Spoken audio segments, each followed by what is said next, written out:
banka casriga ah ee IBS Bank ayaa xarun cusub ka furtay bartamaha magaalada Hargeysa.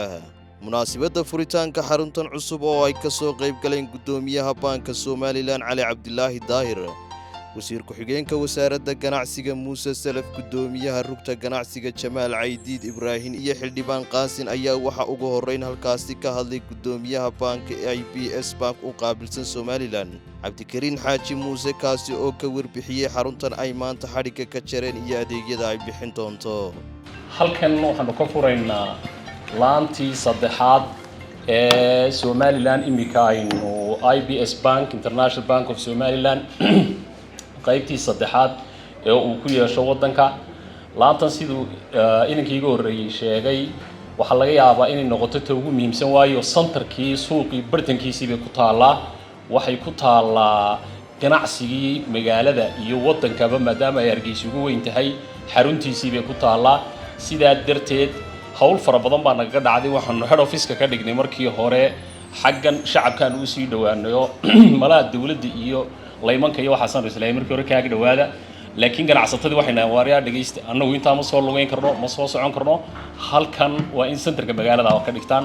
sidaa darteed baa khasab nagu noqotay inaan insha Allah tacaala xarun weyn oo muhiim ah aanu ka helo centerka magaalada. nasiib wanaag halkan aanu insha Allah tacaala maanta ka daafuraynaa. waxaanu taa uga jeednaa annaga oo service-ka u soo dhaweynayna ganacsatadii rasmiga ahayd ee magaalada.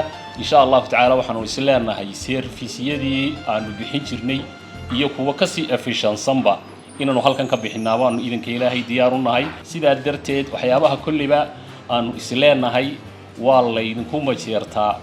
waxa weeye baananku sidoodaba waa sirri daari, haddaan si kale u idhaahdo waa xogagaal. xogta iyo macluumaadka ay hayaan cid bilaaadmiyo oo ay la sheer gareeyaan ama ay maaragtay la ogi ma jirto. xogtii ganacsatada ama maaragtay invoice-yadii ama wixii la midka ahaa si gaar ah waajib aanu isaga saarnaa inaan information-ka cidaan IBS ahayn aanay arag. waa meelaha runtii aad iyo aad loogu majeerto. farxad bay ii tahay inaan hortiina soo istaago mar kale. maanta aad nagu soo sharaftaan maxaa la yiraahdaa inaan laantii saddexaad oo waliba saan gudoomiye u ballan qaadnay hadda ka hor inaan ganacsatada ka soo agdhawaanayno annagoo tii ka jawaabayna yaan maanta marqaatigeedii goobjoog nala tahay oo ganacsatada ka soo agdhawaanay.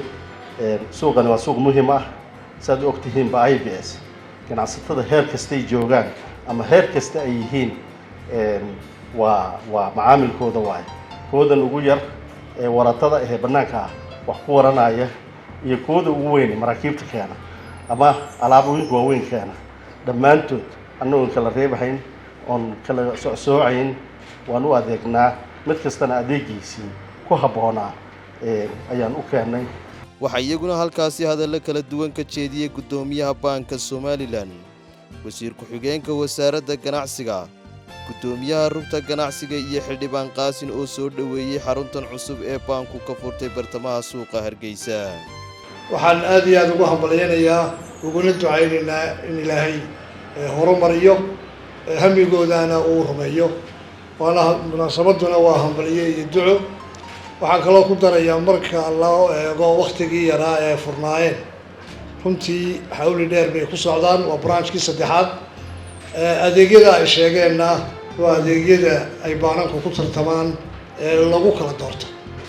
barnaamijkan aynu muxuu ahaa isugu nimi hambaliyada iyo ducada baan mar labaad ugu celinayaa. waana idin hambaliyanaynaa. bangigu waa bangi Somaliland. ogaada inuu bangi Somaliland waxaa sharaf iyo qiimo noo ah runtii inaan goobjoog ka ahaa furistiisii ugu horreysay ee laga furayay bangiga magaalada Hargeysa. haddana uu marayo laantiisii saddexaad. taasi waxay tusaysaa adeegooda hufan ee ay keeneen. taasaa keentay inay ballaadho oo uu bangigu aad u ballaadho. waxaan rajaynaynaa intaaynu ka sii ballaadho.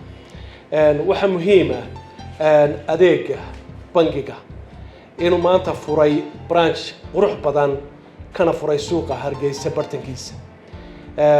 waa dhab halkan waa looga baahnaa. waxaan hubaa inuu wax badan ka tari doono adeega dadka halkan jooga.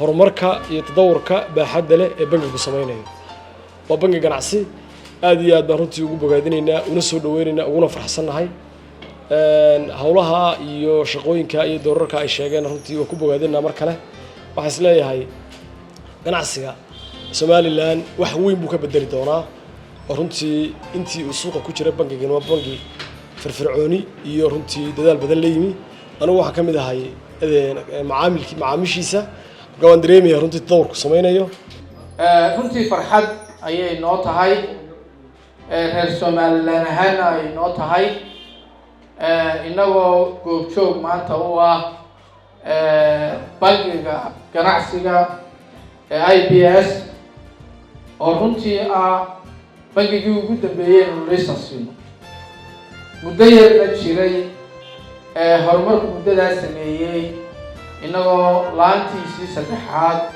ee jamhuuriyadda Somaliland gudaheeda aynu maanta furayno oo weliba ah ta ugu muhiimsan oo business centerkii amba suuqii dhexe ay ku taalo runtii aad iyo aad bay mahadsan yihiin mas-uuliyiinta iyo madaxda banka IBS dadaalka ay sameeyeen ilaahayna subxaanahu wa tacaala waxaynu ka rajaynaynaa inuu iyagana u barakeeyo ummadda reer Somaliland u barakeeyo